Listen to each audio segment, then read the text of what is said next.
বাড়ির কাছে বেতেরারা হাল বাইতাছে এসো তো দেওরা রে দেওরা মরলে হব পাগল হব দেশর তাদি রে দেওরা মরলে নাউজুবিল্লাহ তো জোরে কর।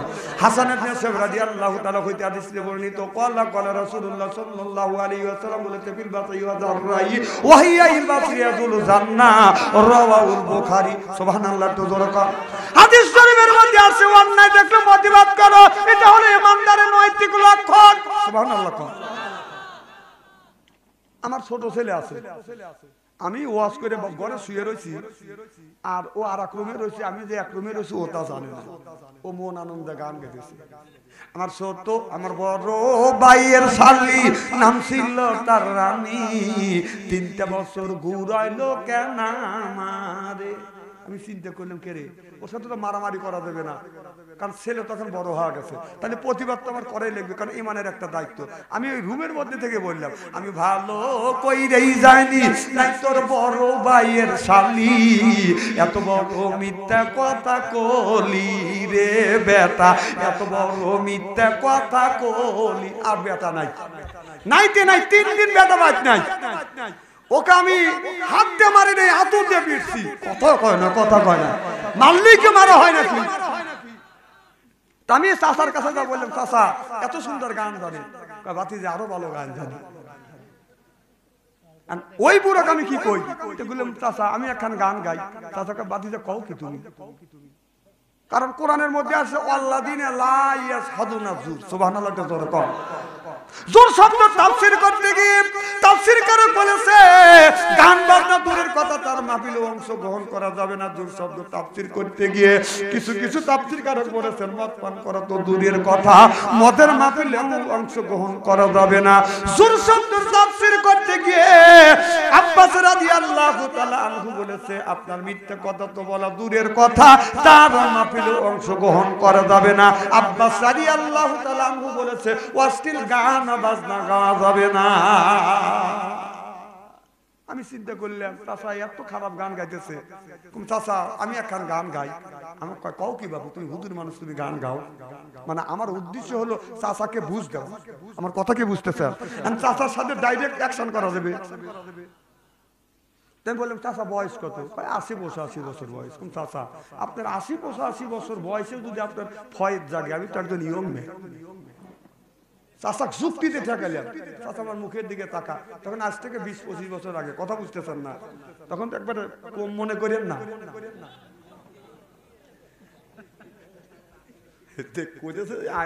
যে দেখতেছি আমি আগেও যেমন এখনো তেমনই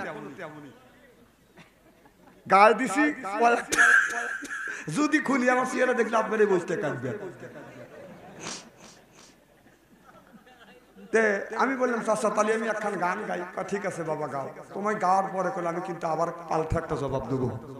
উনি আবার গাইবে, তখন আমি বললাম চাচা এইতে মানতে যদি এইতে বলতে আল্লাহ খুশি হইতো, মানুষ উপকৃত হইতো। কয় তুমি বলো। আমি বললাম নামাজ রোজা সঙ্গের সাথী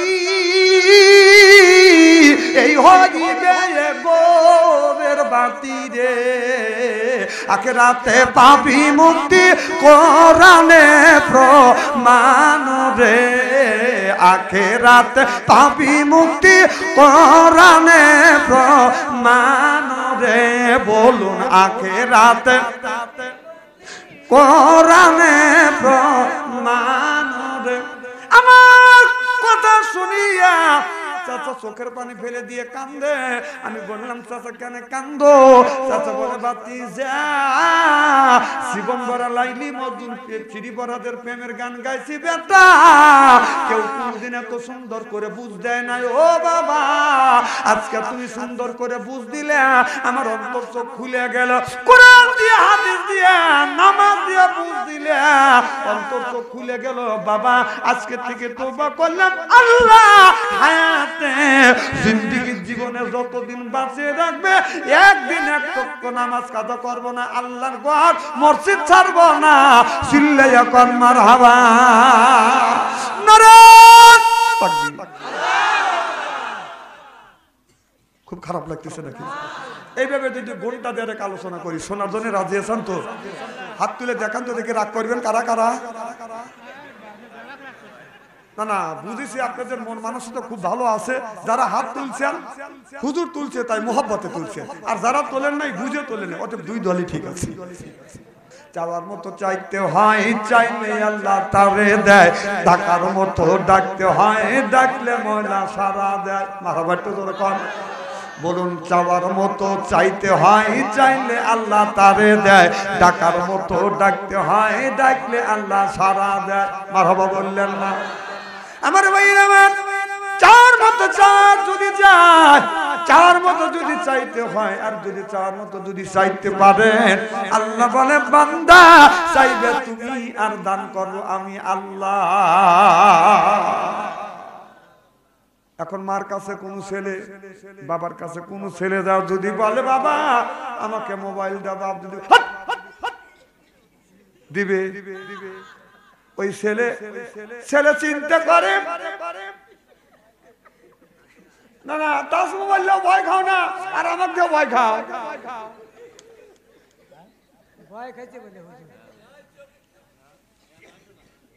আমার ভাইয়ের আমার মোবাইল যখন টাচ মোবাইল চায়, মা বাবা দমক দেয়, ছেলে যদি কোনো কথা না বলে আর কি মোবাইল দিবে? টাচ মোবাইল না দিলে সে বিষ খাইয়া মরতে চায়, হাসি ধরি হাতে নিয়ে মা বাবারে ভয় দেখায়। মা বাবা ভয় পায় ফোনটা দিচ্ছে কি নিয়ে, এইভাবে ইমান কি আর রাখা যায়? কি বেদিয়াছিল সোনার বাংলায় বন্ধুরে, কি বেদিয়াছিল সোনার বাংলায়। ছেলে আমার খায় না খাবার, কথা কয় না মার সাথে, টাচ মোবাইল না দিলে সে রাগ করে বসে থাকে। এইভাবে ইমান কি আর রাখা যায়? কি বেদিয়াছিল সোনার বাংলায় বন্ধুরে, কি বেদিয়াছিল সোনার বাংলায়। রাত 12টার পরে মা বাপ যখন ফাঁসির দড়িলে ভরে যে না দিলে করে ভাসলে মরবো, তখন মা বাবা টাচ মোবাইল কিনে দিয়ে রাত 12টা পর্যন্ত জানলা খুলে সাহা দেখা দিয়ে ছেলে আমার কি করে। রাত 12টার পরে মা বাপ জানলা খুলেছে, টাচ মোবাইল নিয়ে ছেলে মিষ্টি মিষ্টি হাসি দেয়, মোবাইলে চুমা দেয়। কথা কর কথা কর। এইভাবে ইমান কি আর রাখা যায়? কি বেদিয়াছিল সোনার বাংলায় বন্ধুরে, কি বেদিয়াছিল সোনার বাংলায়। ওই যে 29 টাকার এমবি কেনে ঢুকছে ঘরের ভিতরে, ফেসবুকের ভিতরে দুইটা ছেলে কত কি যে দেখতেছে, কত কি যে দেখতেছে। ছেলে সারা রাত জাগে, ছেলেটা যাচ্ছে শুকায়ে, এই কামটি দোয়ায় কি আর সারা যায়? কি বেদিয়াছিল সোনার বাংলায় বন্ধুরে, কি বেদিয়াছিল সোনার বাংলায়। ওই যে 29 টাকার এমবি কিনে ঢুকছে ঘরের ভিতরে, ফেসবুকের ভিতরে দুইটা কত কি যে দেখতেছে। ছেলে সারা রাত জাগে, ছেলেটা যাচ্ছে শুকায়ে, এই জিনিস তাবিজ দিলে সারা যায়। কি বেদি হইয়াছে সোনার বাংলায় বন্ধুরে, কি বেদিয়াছিল সোনার বাংলায়। আল্লাহ নবী 1450 বছর পূর্বে রসুল বলেছে ইয়ার ফলিন বিদ্যা উঠে যাবে। ভালো করে শুনে, রসুল বললেন ইয়ার ফলিন বিদ্যা উঠে যাবে, ইয়াকসুরুল জাহিল জাহিলিত বর্ষিত হবে। 1450 বছর পূর্বে রসুল বলেছে, সেই জিনিসটা বাংলার জমিনে এখন বাস্তবায়ন হচ্ছে। সিল্লে কম ঠিক কিনে? হালাল খাবেন, ইবাদত করবেন, ইবাদতটা কবুল করবে কে? আল্লাহ। মোত্তাকাসুর আমরা দেও বেশি দেও, আরো দেও, আরো খাই, আরো দেও, আরো খাই। আমার বন্ধুগণ আমার আমাদের দেশে আছে যার বাদান বেতন হলো বাদান আপনার 20,000 টাকা, তাকে 500 টাকা ঘুষ দিলে বাদান ঘুষ খায়। যার বেতন 50,000 টাকা, তাকে যদি 500 টাকা ঘুষ দেওয়া, আমি ঘুষ খাই না, ও খায় না, বেশি খায়, ও কয় না, কথা কয় না। যার যত বেতন বেশি তার ঘুষ, আর যার বেতন কম তার ঘুষ। এরপরে বেতন সরকার বেতন দেয় 50,000 টাকা, 50,000 টাকা বাদান বেতন নিয়ে তারপরে বাদান সে ঘুষ খায়, ঘুষের টাকা পকেটে নিয়ে যায়, বলে তাড়াতাড়ি আজান দিলে মসজিদে যার, বলে আজ যদি নামাজ না পড়ি বেহেশতের চাবি পাবো না। অথচ এই পকেটে বাদান আছে বাদান ঘুষের টাকা নিয়ে নামাজ পড়ে বলে রব্বানা জালামনা, আল্লাহ যত দুনিয়ায় পাপ করছি তুমি মাফ করে দাও। আল্লাহ কয় তুই ওর কান্দা তোর বেবানিয়া 5 পয়সা দাম নাই। ঘুষের টাকা পকেটে নিয়ে বেবা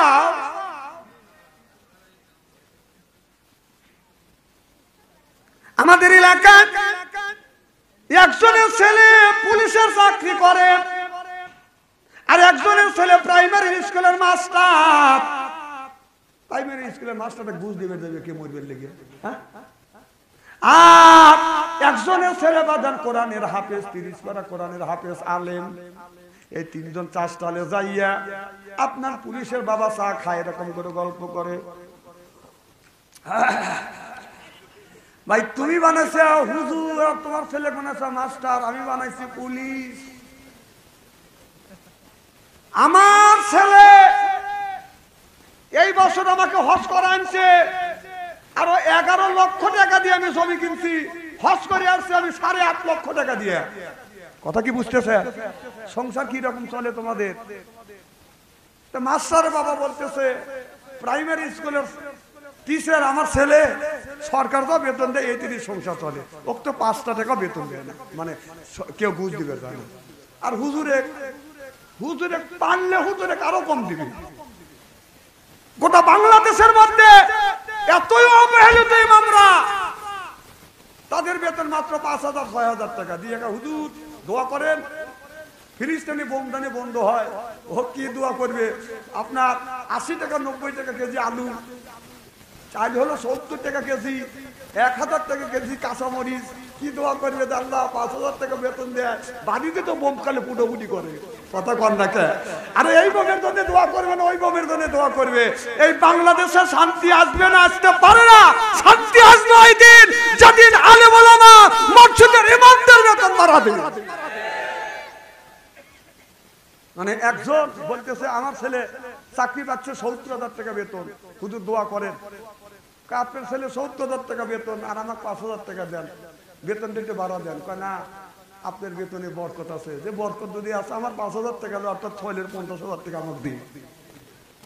হুজুর কেন বরকত আছে, ওদের বরকত নাই। দেখেন তারপরেও 5,000 টাকা বেতন দিয়ে হুজুররা চলে কি রাজার হালে? রাজাও এরকম করে চলে না। কথা কন না খেয়া? আরে তুমি যতই ঘুষ খাবার, যতই প্রেসিডেন্ট হও, একটা গরিবের ছেলে ইমামতি করে, মার্সেলের ছেলে ইমামতি করে না। কথা কন? কিন্তু তুমি যত বড় ধনী হও আর যতই স্ট্যাটাস দেখাও, গরিবের ছেলের পিছনে যায়, একটা দায়িত্ব বেঁচে যাবে। আমরা ইচ্ছে করলে কত মানুষের সাইজ করে রূপুর দেয়া, কত মানুষের সাইজ করে দিছি, যেখানে 3 বার সেখানে 7 বার কই। কথা কর না কে? তাকে ঠান্ডা মাথায় বলবো সুবহানা রব্বিয়াল আলা, তাই নিয়ে ঠান্ডা মাথায় বলবো, ওর 12টা বাজা ছাড়বো। খায়া দাওয়া তুই বুড়ি বানাচ্ছিস, তোর বুড়ির চাপ ফালাবো। না রে, হুজুর কেন চেনো না? এটা নবীর ওয়ারিস। আপনি মসজিদে আপনি নামাজ পড়তেছেন, আপনি বলতেছেন মালিক ইয়াউমিদ্দিন, আল্লাহ আখিরাতের আদালতে তুমি এই মানুষের ভালো মন্দ বিচার করবে। নামাজে দাঁড়াইয়া এই ধরনের কথা আপনি বলতেছেন।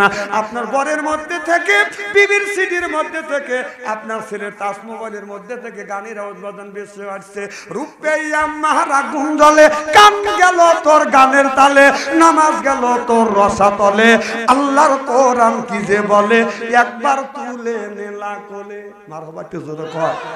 আপনার নামাজটা বাজার দিয়ে, মার্কেট দিয়ে, ক্ষেত দিয়ে, ব্যবসা দিয়ে, বাণিজ্য দিয়ে যদি আপনার জোড়া খিচুড়ি করেন, এই নামাজ আল্লাহর দরবারে বাদান কবুল হবে না, হতে পারে না, হওয়া সম্ভব না। যখন আপনি 3 বার বললেন আর মনটা চলে গেছে সুইটে আপনার মার্কেট করার জন্য, তখন আপনি 3-এর কাছে 5 বার বলেন সুবহান রাব্বিয়াল আযীম। আবার 5 বার যখন বলতেছেন, আপনি দেখবেন আপনার মনটা চলে গেছে মাঠের মধ্যে, যা দানটা বাদান মারাই করতেছে। এরপরে কামলাকে বলতেছে বেশি করে কাম করো, বুঝতে হবে শয়তান ধোঁকা দিচ্ছে। তখন আপনি 5 বারের কাছে 7 বার বলেন, 7 বার তখন আপনি বলতে গিয়ে তারপরে এই শয়তান ধোঁকা দিচ্ছে, আপনি ধীরে ধীরে আরো বাড়াইয়া দেন। যত বেশি বাড়াইবেন শয়তান বলবে আল্লাহ যত ধোঁকা দেই ততই সেই লোকটা আপনার এই তাসবিহটা বাড়াইয়া দেয়। ওই শয়তান কান ধরে তওবা করবে আর জীবনে আপনার কাছে আসবে না, কোনোদিন আমাদের মধ্যে ধোঁকা দিবে না। চিল্লাইয়া কোন মারহাবা। আমার নবী রুকুত গেছে, মা আয়েশা বলছে রাসূল যখন রুকুত গেছে আর আমার নবী রুকুত থেকে মাথা তোলে নাই, এর মানে মা আয়েশা মনে মনে বলতেছে রাসূল সাল্লাল্লাহু আলাইহি সাল্লাম সিজদার কথা মনে হয় ভুলে গেছে, কথা বুঝতেছেন না। তাহলে রাসূল 3 বার কইছে না 7 বার কইছে না আরো বেশি কইছে? তাহলে একজন 18 বার করুক না 100 বার করুক, অসুবিধাটা কি? তাসবিহ পড়তেছে কার? জোরে কোন কার? সুবহানাল্লাহ, জোরে কোন। মা আয়েশা বললেন নবী যখন নামাজে দাঁড়াইছেন আপনার নবী আমার নবীর পাটা বাদান ভুলে গেছে, তখন সিজদায় গেছে আর নবী সিজদার থেকে বাদান মাথা তোলে নাই। মায়েশা মনে মনে ভাবছে রাসূল সাল্লাল্লাহু আলাইহি সাল্লাম মনে হয় মারা গেছে। মা আয়েশা অমনি পায়ে যাবাদান সিমটি কাটছে, অমনি রাসূল সাল্লাল্লাহু আলাইহি সাল্লাম বাদান পাটা নড়াইছে। মায়েশা ভাবছে আমার নবী এখনো জিন্দা আছে, চিল্লাইয়া কোন মারহাবা। আচ্ছা একটা সত্য কথা বলেন তো, সব মানুষ কোন জায়গা যা কোন কাজে তাড়াহুড়ো করে? ভালো করে কর। নামাজ তাড়াহুড়োর জিনিস না, ঠান্ডা হলে নামাজ পড়ার জিনিস। তাহলে আপনারাই বলতেছেন ঠান্ডা হলে, তাহলে আপনারা অত তাড়াতাড়ি মোরগও তো এর সাথে মুখ তুলে সুমার পায় না, একই নামাজ। এই জন্যই তো আমাদের দোয়া কবুল হচ্ছে না। আমার কথা কি খারাপ লাগতেছে নাকি? আমার ভাইরা আমার ঠান্ডা মাথায় নামাজ পড়ে, সব জায়গায় কাজ হয় ঠান্ডা, আর মসজিদে আসলে আপনার মাথা হয়ে যায় বাদান গরম। তার মানে কি? এর মানে হলো নামাজের ভিতরে বাদান আমাদের মনোযোগী নাই। আল্লাহ বললেন ইন্নাস সালাতা তানহা আনিল ফাহশাই ওয়াল মুনকার, নামাজ পড়লে অন্যায় অশ্লীল কাজ থেকে এই নামাজ মানুষটাকে বাদান ফিরিয়ে আনে। চিল্লাইয়া কোন মারহাবা। ইন্নাল ইনসানা কাফুরা ইন্নাল ইনসানা লা ইয়াদবা, এই মানুষ জাতি হলো অকৃতজ্ঞ জাত, ভুলে যাওয়ার জাত। আল্লাহর নাজ নিয়ামত খায়, আল্লাহর জমিনে বসবাস করে, এরপরে আল্লাহর হুকুম বাদান মানে না। কুকুর দেখছেন আপনার কুকুর খায়, এরপরে মালিকের বাদান আপনার মালিকের গুণগান গায়, আর আমরা মালিকের খাই মালিকের গুণগান বাদান গাই না। কত কম। আপনি যখন খাবার খাইতে বসবেন দেখবেন একটা কুকুর আপনার সামনে বসবে, আগা 2 হাত আগা 2 পা সামনের দিকে দিবে আর পিছনে 2 পা এইরকম করে কাজ করে দিয়ে আপনার দিকে ছায়া থাকবে। মালিক রে গরুর গোশত খাচ্ছেন, হাড্ডিটা খাচ্ছেন, ওই কুকুর বলে মালিক সব খাস না, একটু আমাকে দিস, আমি তোর গোলাম। কথা বুঝতেছেন না? পাশে যদি বিড়াল থাকে, আপনি যখন খাবারটা হাত দিয়ে লোকমা বানান, এই বিড়াল আপনার প্লেটের দিকে চায়া থাকে, লোকমা যখন আপনি আস্তে আস্তে তোলেন, বিড়াল মনে করে মনে হয় আমাকে দিবে, কিন্তু না না, তা না দিয়ে লোকটা বাদান মুখে দিচ্ছে। বিড়াল চিন্তা করছে প্রথম লোকমা মালিক মুখে দিচ্ছে, এই লোকমা মনে হয় আমারে দিবে। পাত্রের মধ্যে প্লেটের মধ্যে ভাতটা বাদান সাইজ করতেছেন, বিড়াল মনে মনে ভাবছে সাইজ করে মনে হয় আমারে দিবে, কিন্তু না না, তা না দিয়ে আপনি যখন মুখে দেন, বিড়াল তখন কয় ম্যাও, এর মানে 1 লোকমা দাও। আচ্ছা এখানে কি হাসির কথা বললাম নাকি? আমি আপনাদের বুঝানোর জন্য বলতেছি। আপনি গরুর গোশত কিনে আনছেন 700 টাকা কেজি, বারান্দায় খাবার খাচ্ছেন, কুকুর কিন্তু ছায়া দেখতেছে, আপনি হাড্ডিতে যখন কামড় মারছেন ওই হাড্ডিটা ছিঁড়বে পারতেছেন না, এইরকম করতেছেন। কথা কি বুঝতেছেন? কুকুর কিন্তু এরকম করে শক্ত করে আছে, মালিক তোর দাঁত ভাঙে যাবে, তুই পারবি না, সাইডে দিয়ে আমার কাছে দেখ হাড্ডি সাইজ করি। কথা বুঝতেছেন না? মালিক এখন এই হাত দেখায়, আবার এই জায়গায় হাত লাগাইয়া টান দেয়। এরপরে যখন আপনার খাওয়া শেষ, ওই হাত দিয়ে বেঈমানি করতে পারিস, কিন্তু আমি তোমার সাথে বেঈমানি করব না। দেখবেন আপনি বাসায় নাই, বাড়ির সব ঘুমাইছে, আপনি উল্লাপাড়া শহরে রয়েছেন, এই কুকুর কিন্তু ঘুমায় না, বাড়ির চতুর্দিক দিয়ে বাদান ঘুরে। গাছের যদি একটা ডাল পড়ে, কুকুর মনে মনে চিন্তা করে, মনে কয় চোর আসছে, যা দমক দেয়, কেউ তুমি কথা কয় না, ঘুরিয়া যা দেখে কেউ নাই।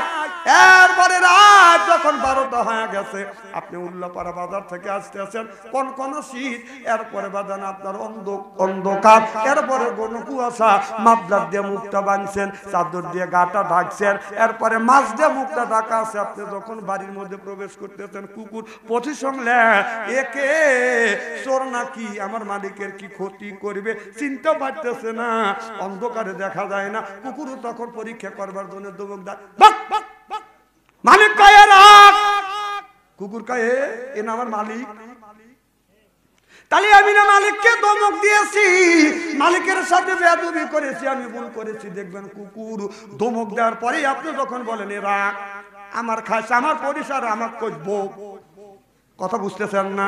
এই কুকুরটা সঙ্গে সঙ্গে মাথাটা আপনার পায়ের কাছে দিয়ে নেচে এইরকম করে লড়াই আর বলে আই এম সরি। কথা কয় না, কথা কয় না। এ মালিক,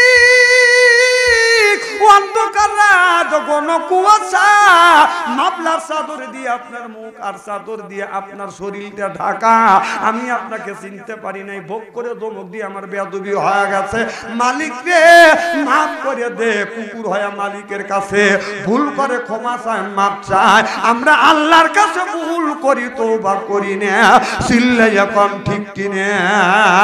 ইন্নাল ইনসানা কাফুরা ইন্নাল ইনসানা লা ইয়াদা, মানুষ জাতি ভুলে যাওয়ার জাত, অকৃতজ্ঞর জাত। আল্লাহ বলে বান্দারে আমার জমিনে বসবাস করো, আর আমার রিজিক খাও, আর আমার গুণগান গাইবে, কিন্তু আমার রিজিক খায়া শয়তানের কেন মন জোগাও? আল্লাহ বলে বান্দাই আমার রিজিক খাও, শয়তানেরও মন জোগাও, একদিন তুমি যাইবে জাহান্নামে।